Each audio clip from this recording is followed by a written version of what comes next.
આજે ચૂંટણીનું રિઝલ્ટ આવ્યું છે. ઉમેદવારોએ છેલ્લા 1 મહિનાથી રાતને દી એક કરીને ખૂબ મહેનત કરી, જેનું આજે પરિણામ છે. આવી ગયું છે, અમુકને બાકી છે. તો જે હાર્યા છે એમને કોઈ ટેન્શન લેતા નહીં, કારણ કે નવા ઉમેદવાર હોય તો પબ્લિકને ખબર ના હોય.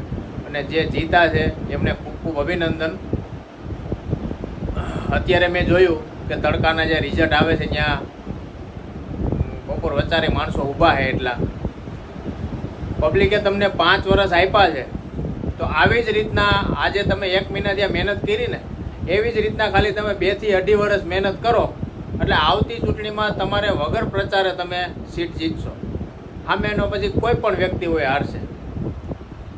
આપણે શું કરીએ, ચૂંટણી ટાઈમે ખાલી 1-2 મહિના મહેનત કરીએ, બાકી 5 વર્ષ રેડ ભફેડ હાલે. એટલે મારી એક વિનંતી છે, જે ઉમેદવારો જીતા છે મહેરબાની કરીને કામ કરો. આવી જ રીતના ખાલી 2 વર્ષ જ કરવાનું છે, તમારે 5 વર્ષમાંથી જાજુ કરવું નહીં પડે. અને પબ્લિકના કામ કરો. ભલે ખાવ એનો વાંધો નહીં, 15-20% ખાવ એમાં કોઈ ના નથી પાડતું, પણ આપણે 15-20% જ કામ કરીએ છીએ, 80% ખાઈ જઈએ. તો વિનંતી છે, 5 વર્ષ તમને આપ્યા છે, તો આ 5 વર્ષમાં એવું કામ કરીને બતાવો જેથી કરીને આવતી ચૂંટણીમાં તમારી સામે ઊભો રહેવા કોઈ તૈયાર ન થાય.